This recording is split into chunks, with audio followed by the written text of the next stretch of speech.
the world's youngest nation. But peace is never permanent, and today, the very nation he helped bring forth stands on a knife's edge once more.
Whose meteoric political rise must have been a source of envy for many veteran politicians. His career witnessed one piece of good fortune after another. From being a backbencher to being appointed by President Daniel Arap Moi as Assistant Minister for Works, Housing and Physical Planning in 1986, to being elected the youngest Deputy Speaker of the National Assembly in 1988 at the age of 35 years, the youngest MP in Kenya's post-independence history to hold such a post, Kalonzo's political career was one to follow, whether from the front benches or from the outside. Naapa kwamba nitaitumikia vema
and we also have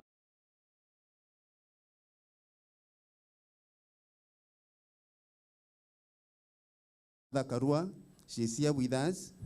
We have Honorable Eugene Wamalwa is here with us. Honorable Dr. Mukisa Kitui is here with us. Honorable Justin Muturi is here with us. And Honorable Mithika Rinduri. And all those have been ministers in the Republic of Kenya. We have many friends of His Excellency who are here. We have we have His Eminence, the Most Reverend Macarius, with the 3 persons accompanying him, and many other visitors whom we introduce as we go along. I want at this point in time to invite Eugene Wamalwa to make very brief remarks, and invite Dr. Mukisa Kitui, who will be able to give some remarks. Thank you very much, Your Excellencies, for making time to be here with us. Mine is not to make remarks, but just to introduce our team that has accompanied His Excellency Dr. Stephen Kalonzo Musyoka. And I think I'll start by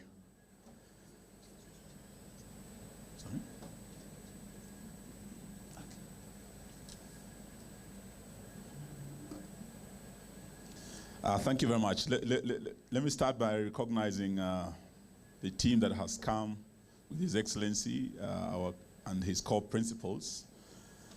Our coalition has 2 senior Kenyans. One is Kalonzo Musyoka himself, who was the 10th Vice President of the Republic of Kenya, and a diplomat whose career we celebrate today. We do also have the 2nd Deputy President of the Republic of Kenya, His Excellency Rigathi Gachagua. I think he'll be joining us shortly.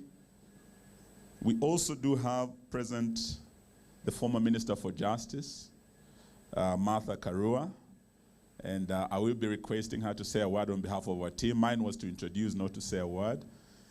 And we do have also in our team the former Speaker of the National Assembly, Justin Muturi. He's here with us. He was also the Attorney General of the Republic. And you would remember, Your Excellency, is the famous or the infamous story of abduction of a senior member of cabinet. The gentleman who is with us here today was indeed the Honorable the Attorney General of the Republic when his son was abducted. He might not have the time to tell the story, but we all do know his story, that probably if he wasn't an eminent person in this republic, maybe his son would not have recovered from that trauma, like many other young Kenyans we lost. He was also the Minister for Public Service, immediate outgoing minister. We also have the Honorable Linturi, the outgoing Minister for Agriculture, who is here with us. We also have and I will be requesting Martha Karua to come and say a word. Many senators and governors and members of parliament who are here with us, and we want to hear this great story of a young man who came from a village in Sekuru and who walked to the pinnacle of diplomacy and made history that we have just witnessed tonight at a time when our country actually is facing a diplomatic disaster. Looking at his history and what he did in Sudan, in South Sudan, and DRC and other parts of the world, we will be hearing his story tonight at a time when we have a leadership that has become like a bull in the china shop. We do hope that this team one day will be privileged enough to put Humpty Dumpty back on the wall. May I invite the Honorable Martha Karua to say a word on behalf of our team, and to invite the Honorable Mukisa Kitui, who is a renowned diplomat, who was the Minister for Trade in the Kibaki government, and who also became the UN UNCTAD Secretary General, and he served for 2 terms As Kenya, we missed the chance to lead the AU in the recent elections, but we do have amongst us tonight one Kenyan who succeeded in leading the UN in matters international trade and others. We would be requesting him to say a word and invite his fellow diplomat, His Excellency Kalonzo Musyoka. Martha, karibu.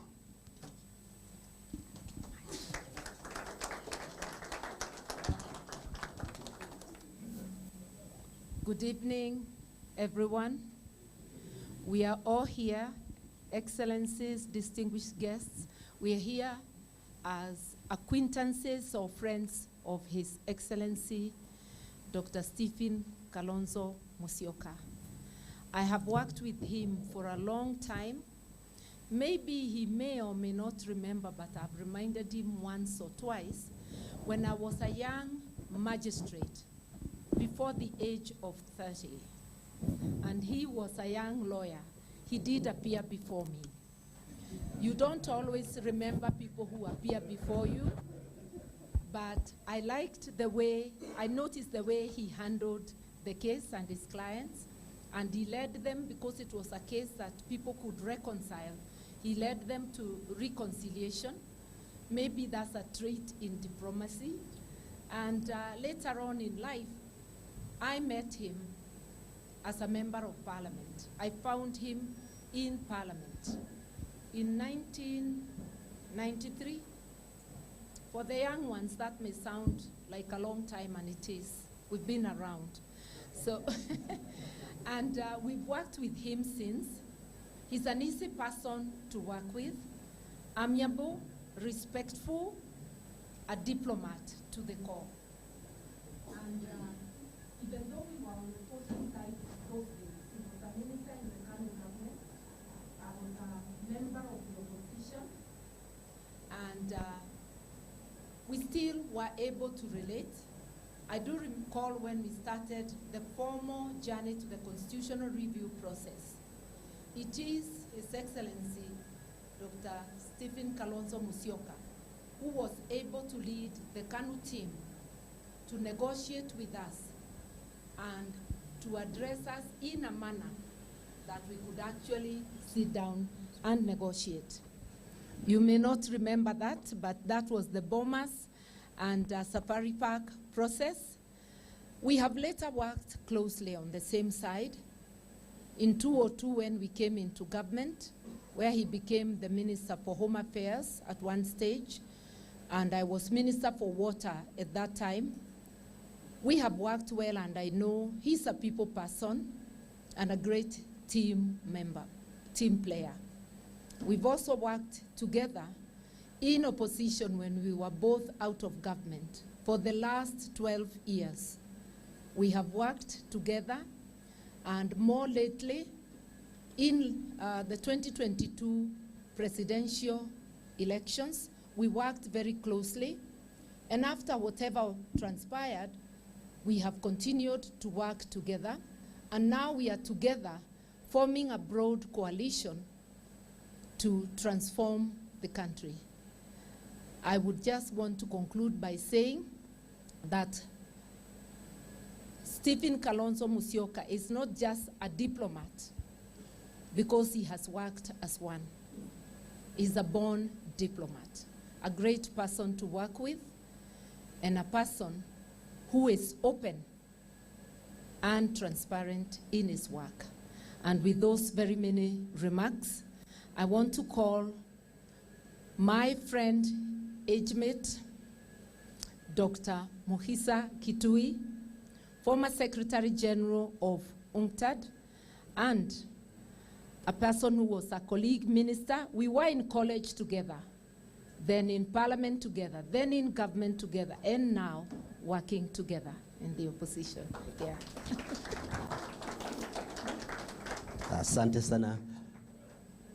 Your Excellencies, Ambassadors and High Commissioners, friends of Kenya, Your Excellencies and honorable leaders of political parties, other friends of Dr. Stephen Kalonzo Musyoka, ladies and gentlemen. Nice things have already been said about our host today. I'm not going to repeat those. I just want to say one or two little things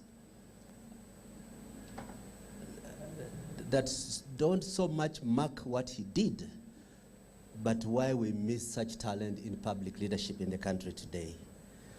The first 10 years of my acquaintance with Honorable Kalonzo Musyoka, he was a Minister of Government, and I was an opposition parliamentarian. The highest point of our altercations was during the crisis of the genocide in Rwanda, when I brought to Parliament a motion of adjournment to discuss the failure of African diplomacy and the failure of the world to stop the butcher of innocent civilians in that then sad place. Since then, we even got very, very closely together, because after the 2002 elections, I became Minister of Trade and Industry and was Foreign Minister, who were both members of Council of the East African Community. So for a very, very intense 3-4 years, we were intimately involved in negotiation of a common market, the customs union and common market for East Africa. I remember we were spending sleepless nights with Jakaya Kikwete and the Deputy Prime Minister of Uganda to beat the deadline, because there was that drive and desire for East African integration. But beyond that, he's known as Mr. Peace Builder for his work not just in Sudan, but also the Mbagathi process for peace building in Somalia. We mention these things not so much as a celebration of an icon of diplomacy, but as a sharp contrast to the sad situation in which we find ourselves today. Unfortunately,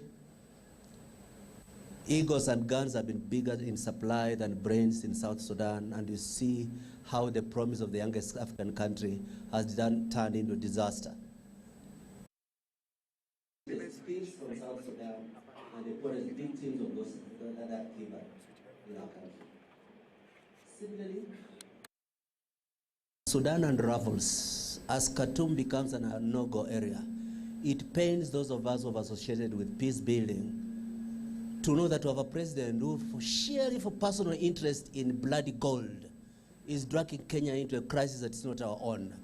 And he brings people to this territory to try to form a so-called shadow government, when those people have gained their reputation for slaughtering black people in Darfur and Zagawa. It's a disgrace that could never happen if Stephen Kalonzo Musyoka had his way, had a say in how Kenya runs its diplomacy. Similarly, we are passing through difficult times. Today, as I was coming, I heard the announcement of the Franco-German defense agreement. The first time that Europe has had to look at building a new architecture for defense because of rumbles across the Atlantic. It's a difficult times. But for us, we believe that friends of Kenya will still have the attention to support our democratic project. They could still stand with the efforts of people like Kalonzo Musyoka. Traditionally, the struggle for Kenya's democracy has been watered by the principled statement of the diplomatic community that we stand for what is good for the country, without fear of intimidation, without being blackmailed, without pretending to hail a king as having the best clothes when you can see that the king is naked. Sorry, it's not my day. I just want to say we contrast what we have heard and what is existing in the Kenyan gene pool and the inadequate capacity, competence, and execution of diplomatic duty that we witness in our country today. I am proud to be associated with Stephen Kalonzo Musyoka, and thank you very much for making us share this important day in your life. Thank you, thank you, thank you, thank you, thank you. Thank you.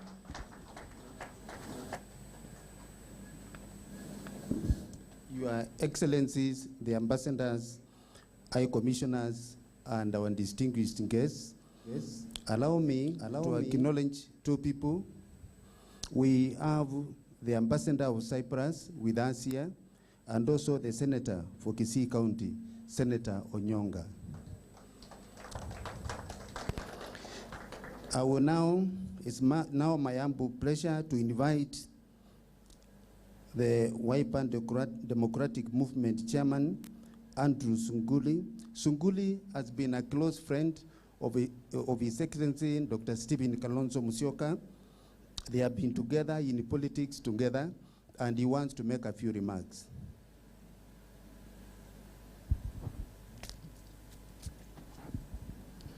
Your Excellencies, ladies and gentlemen, I happen not to have the kind of credentials that have been read out here.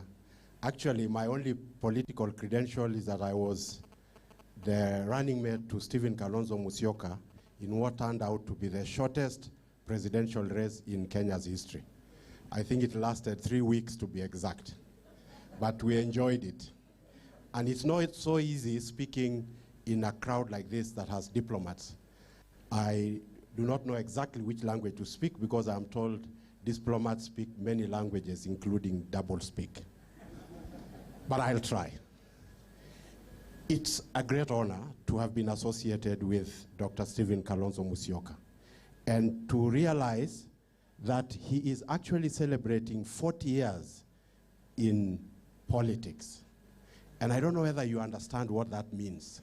There is a common joke that used to run, and it was in the form of a question. What does a politician and a diaper have in common?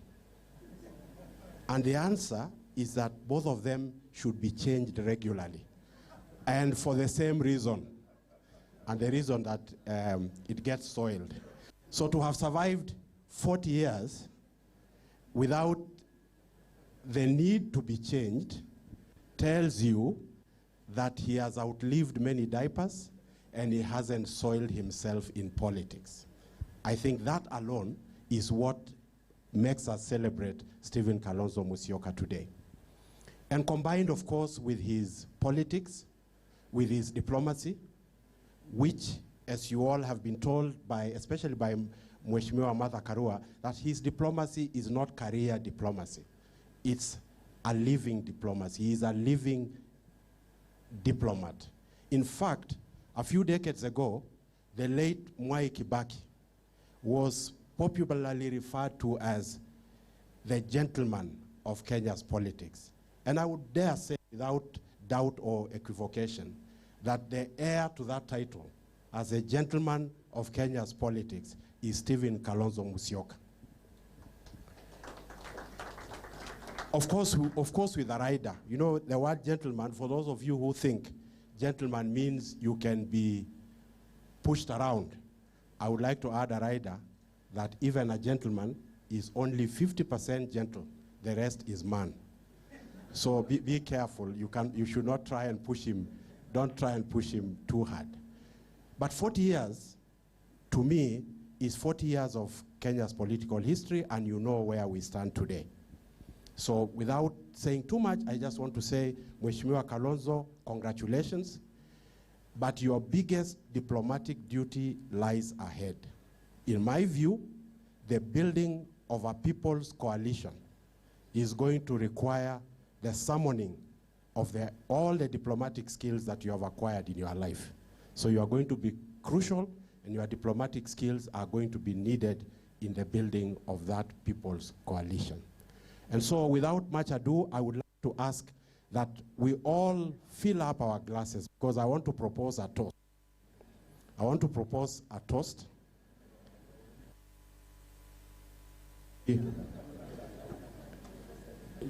Just fill up your glasses with whatever you are drinking, and if somebody would also hand me one, non-alcoholic, to be precise.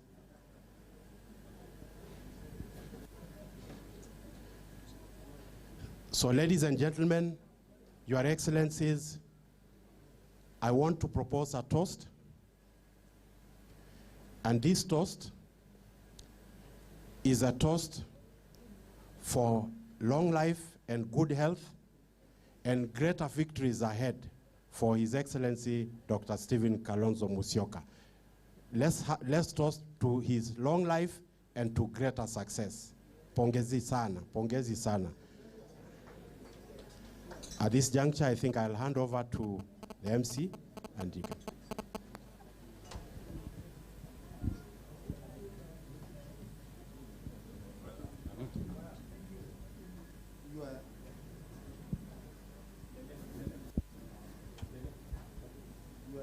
Your Excellency. Andera, sauti kwa hii mic.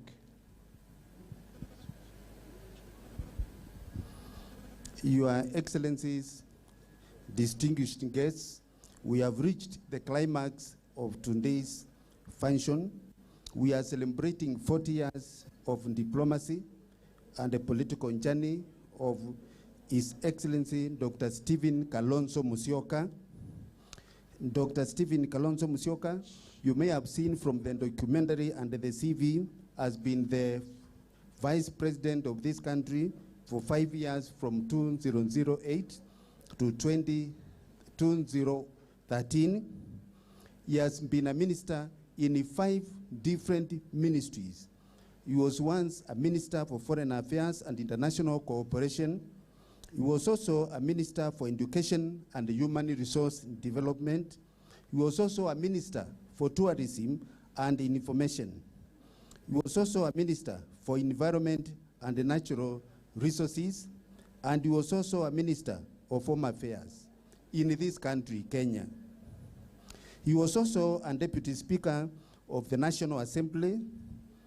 Previously, he had served as an Assistant Minister for Public Works. He is an advocate of the High Court of Kenya and a senior counsel. He has several honorary degrees from China, from America, and also from here in Kenya. He is a distinguished lawyer with a master's degree from the University of Nairobi. His career spans for more than 40 years, and it is now my humble pleasure to invite the keynote speaker, His Excellency Stephen Kalonzo Musyoka, to address the gathering. Thank you.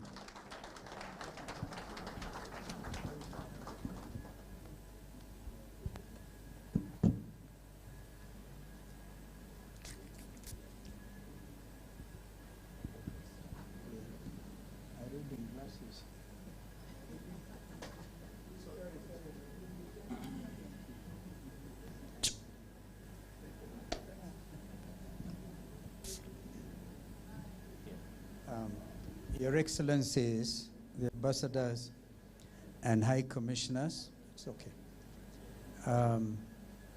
My colleagues in the People's Coalition, invited guests, ladies and gentlemen, this is meant to be a stress-free occasion. So just shake around and say, this is no serious business. And just greet the person next to you, because I think you should. If there's somebody you don't know, please don't leave. Your Excellency, the Australian High Commissioner just met Philip Kisia. And Dr. Farouk Chowdhury, my friend, the High Commissioner of Cyprus, call it Kypros. I greeted him, Kalispera. That's like my second country, and thank you, Your Eminence, for coming. Thank you all. These are my reflections. Of course, they can't be exhaustive. But before I do make a few remarks in that regard, I just received a telephone call from Fred Matiang'i. He was supposed to be here, and our brother Senator Richard Onyonka, are you still there? Senator Richard, he's right there. Please come so people see this tall, kissy man. There's something trending in the social media. Remember that speech. And it was amazing. Thank you, Richard, for being here. Our brother Fred has asked you to be here because he's on a long call with the World Bank in Washington. He's still out there until later in the year. And our friend Rigathi Gachagua could be on the way. And so let me start also by apologizing. In fact, we have my sister Sally Kosgei's name on the printed list, printed program. I was meant to have gone to have tea with her before coming here. And I think my team were very, very excited that Dr. Sally Kosgei, who has worked for me for longest in the world of diplomacy, would have wanted to be here. And I'm sure after this, I'm going for my cup of tea with Sally. So as I listened to my colleagues and friends, I was wondering whether they are talking about me, actually. Yeah, look at you. Were you really talking about me? A guy from Muna in Sekuru. After Wamonyoro last Sunday, we all decided the next stop should be Sekuru. There's a village called Muna. And Muna actually means when you get to Muna, you get completely helped. You turned around. Your fortunes turned around. It's always nice to hear positive feedback from friends and colleagues, and I truly well appreciate it. I'm thrilled to see all of you here tonight. You've endured both Nairobi's traffic and weather. Nairobi weather is becoming like British weather. You meet a British man, they ask you, how is the weather today? Nairobi weather is becoming pretty much like the British weather. Thank you for trying, and you've all made it. That's your decision to join me this evening. Speaks volumes. Your Excellencies, party leaders, members of parliament, members of the 4th and 5th estates, dear friends, colleagues, and family. A month ago, on April the 10th, I quietly marked 20 years of diplomacy and 40 years of political dialogue. You've seen, you've seen that. My head was full of good hair when it started. To my wife, Pauline, who is watching, thank you for being my life partner and my soulmate.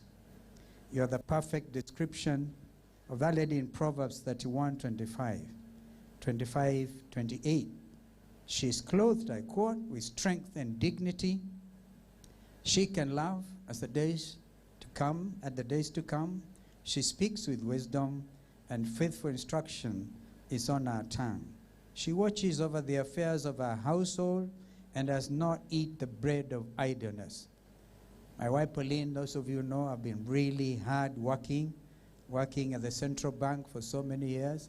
She's now retired, but she makes sure, even from her sick bed, the young ones behave. I'll very shortly point out some of them to you. To you guys present, my sons and my daughters, Kennedy and Doreen. Where are you? Kennedy and Doreen? Out there. All right.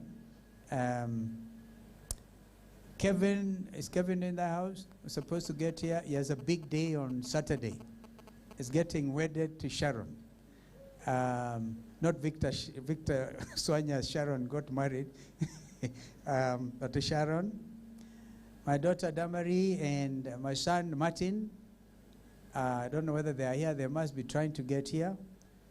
Some of you remember that Damari got married in December to that wonderful young man from Kirinyaga, Martin Nyaga.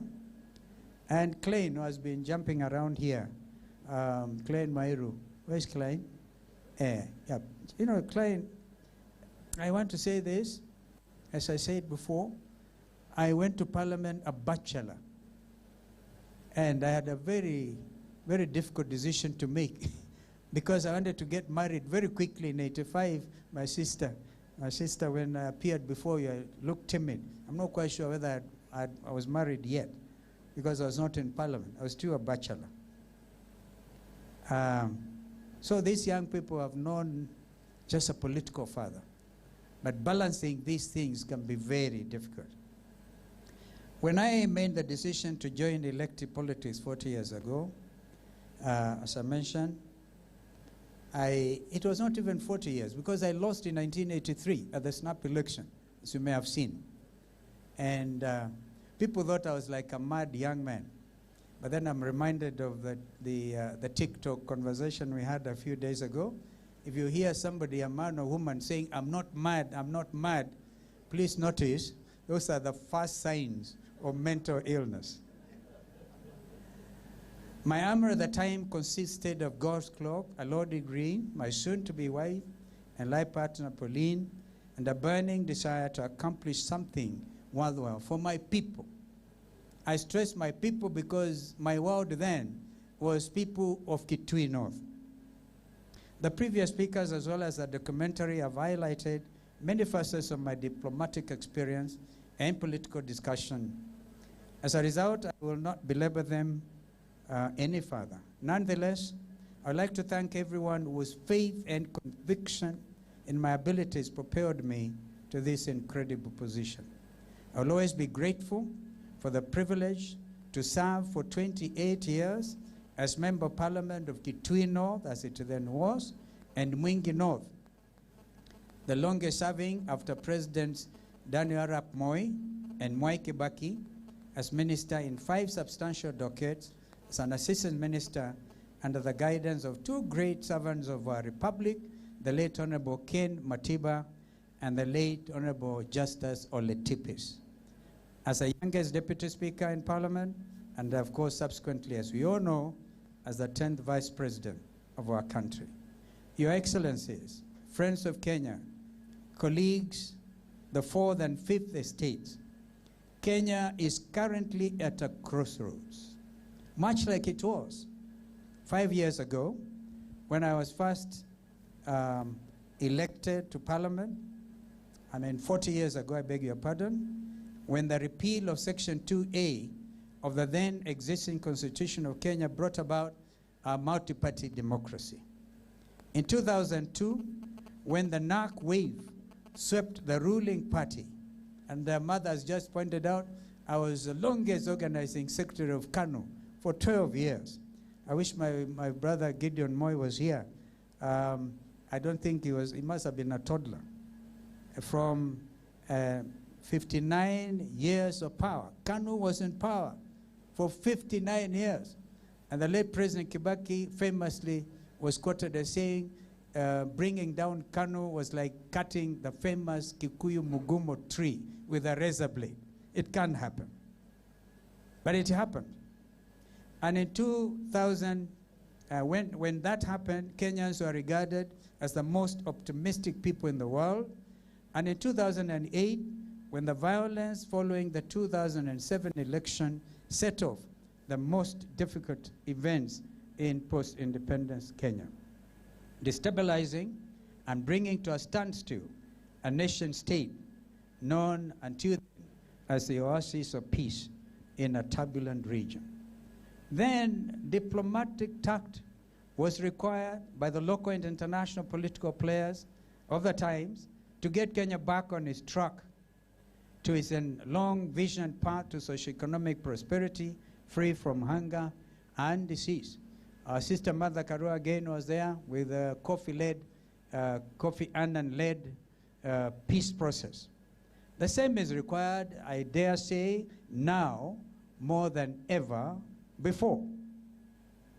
On June 25th, a day I call J25, Kenya's working class, young men and young women with pay stubs came to the streets in peaceful protest against the harsh finance bill 2024 and an impeached parliament. Actually, they did impeach the parliament. Kenya's youth are particularly concerned about the ruling elite's excesses, which included poor administration marked by tribalism, by nepotism, and rampant corruption.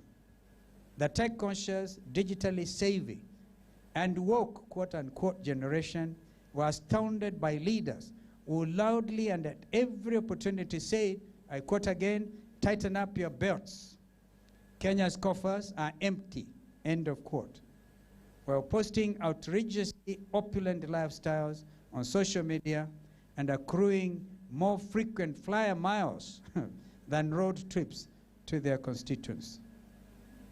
Using social media platforms, the likes of X, Instagram, WhatsApp, Facebook, Telegram, and TikTok, they rallied behind the hashtag Reject Finance Bill 2024 and urged their parliamentary representatives to vote against the bill. It is my opinion that this tech-savvy and socially conscious youth irrevocably transformed the political, socio-economic discussion in our country forever. Their diplomatic tact of actively exercising their constitutional rights, specifically Articles 1 and 37 of Kenya's Constitution, that is, and I want to quote under Article 1, Sub-Article 1, which states all sovereign power belongs to the people of Kenya and shall be exercised only in accordance with this Constitution, end of quote. And subsection 2 states that the people may exercise their sovereign power either directly or through their democratically elected representatives, end of quote. Further, under Article 37, every person has the right to peaceably and unarmed to assemble, to demonstrate, to picket, and to present petitions to public authorities. This call to action was keenly watched and followed by millions worldwide. It inspired many movements in Africa and around the world. Your Excellencies, ladies and gentlemen, the unnecessary and disproportionate increment in the use of excessive force by Kenya's police service should be a concern to all of us. During the protests in 2023 and in 2024, over 125 young Kenyans lost their lives to police bullets.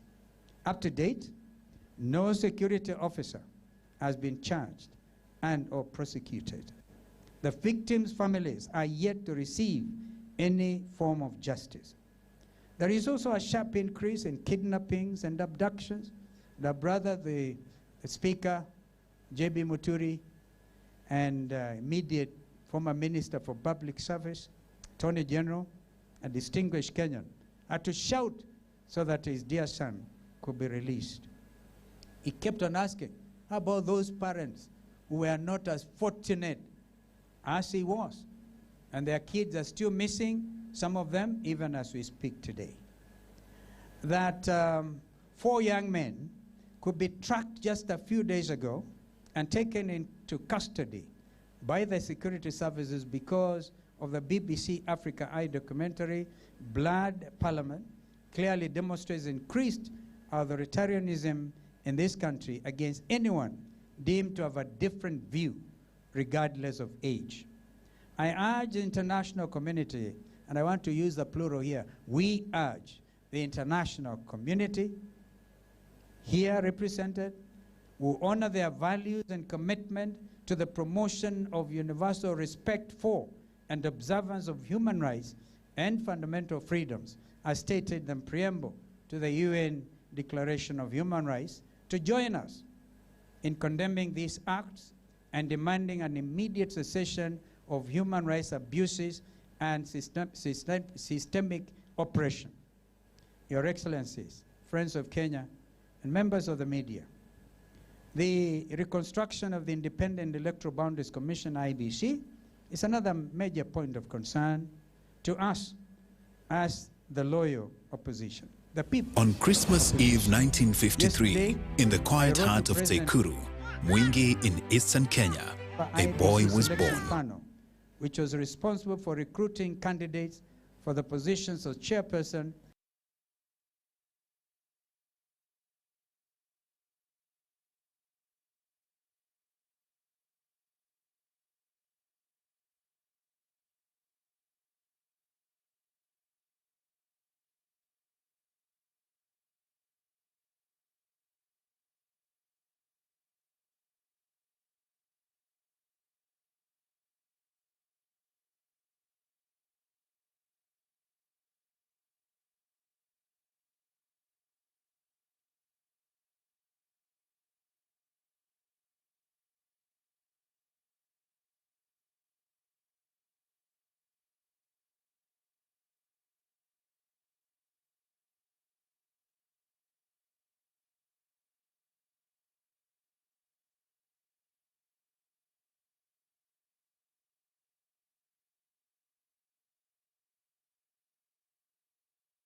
KANU National Organizing Secretary and Master of Ceremonies at the meeting that bowed to public and international pressure to reopen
the 193rd member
of the United Nations.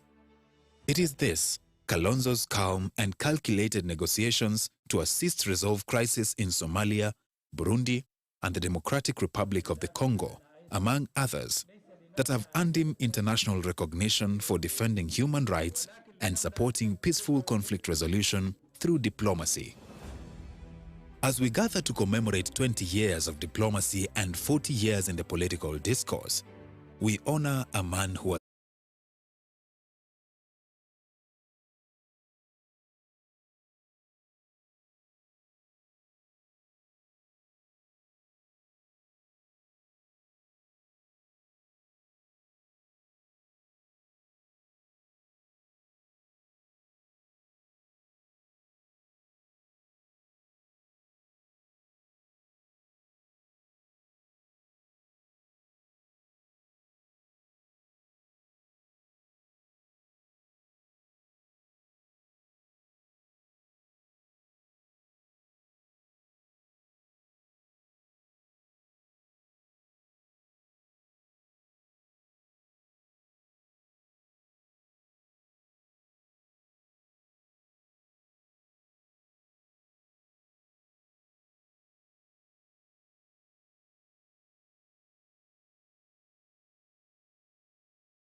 self-determination as a base.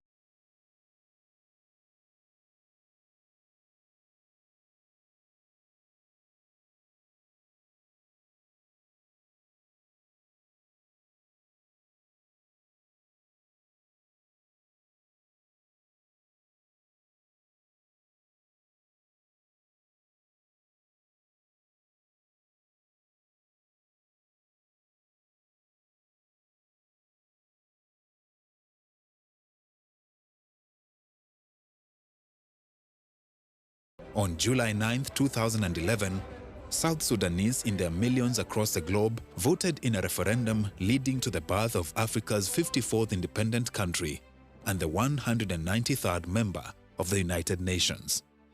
It is this, Kalonzo's calm and calculated negotiations to assist resolve crisis in Somalia, Burundi, and the Democratic Republic of the Congo, among others, that have earned him international recognition for defending human rights and supporting peaceful conflict resolution through diplomacy.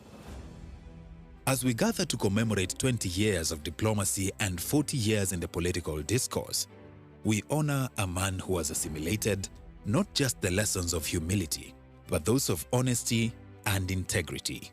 We must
whose meteoric political rise must have been a source of envy for many veteran politicians.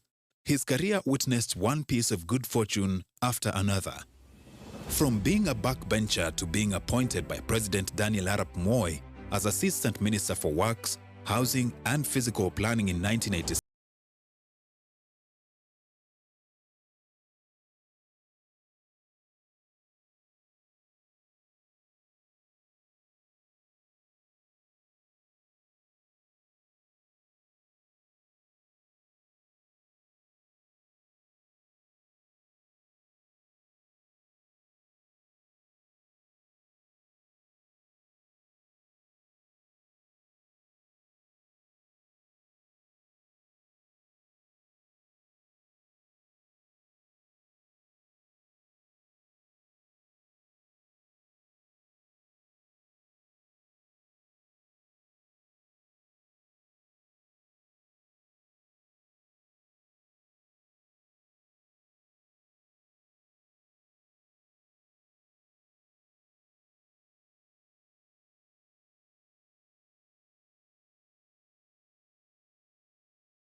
This is the diplomatic and political journey of Kalonzo Musyoka.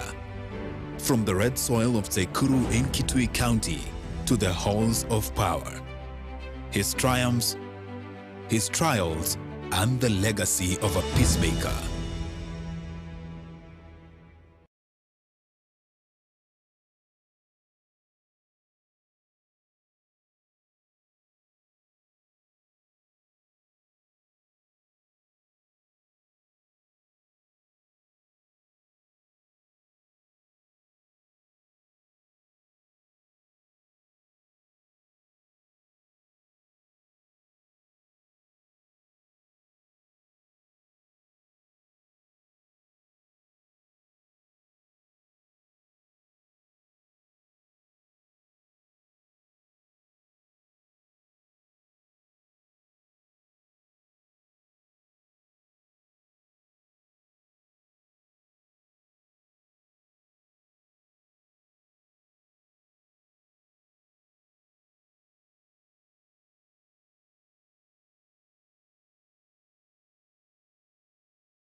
Meteoric political rise must have been a source of envy for many veteran politicians. His career witnessed one piece of good fortune after another. From being a backbencher to being appointed by President Daniel Arap Moi as Assistant Minister for Works, Housing and Physical Planning in 1986, to being elected the youngest Deputy Speaker of the National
This is the diplomatic and political journey of Kalonzo Musyoka. From the red soil of Tsekuru in Kitui County to the halls of power. His triumphs, his trials, and the legacy of a peacemaker. At the age of 30, Kalonzo, having just qualified as an advocate of the High Court, felt the burning call to be meaningful to his people, at a time when a generation of elders, including incumbent MP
Foreign Affairs Minister was negotiating with the Bretton Woods institutions, the World Bank, and the International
National Monetary Fund,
calculated negotiations to assist resolve crisis in Somalia, Burundi, and the Democratic Republic of the Congo, among others, that have earned him international recognition for defending human rights and supporting peaceful conflict resolution through diplomacy. As we gather to commemorate 20 years of diplomacy and 40 years in the political discourse, we honor a man who has assimilated not just the lessons of humility, but those of honesty and integrity. We must pay tribute to a statesman who lives by the Latin phrase, non sibi sed patriae, meaning not for self, but for country. This is a tale of fortitude and courage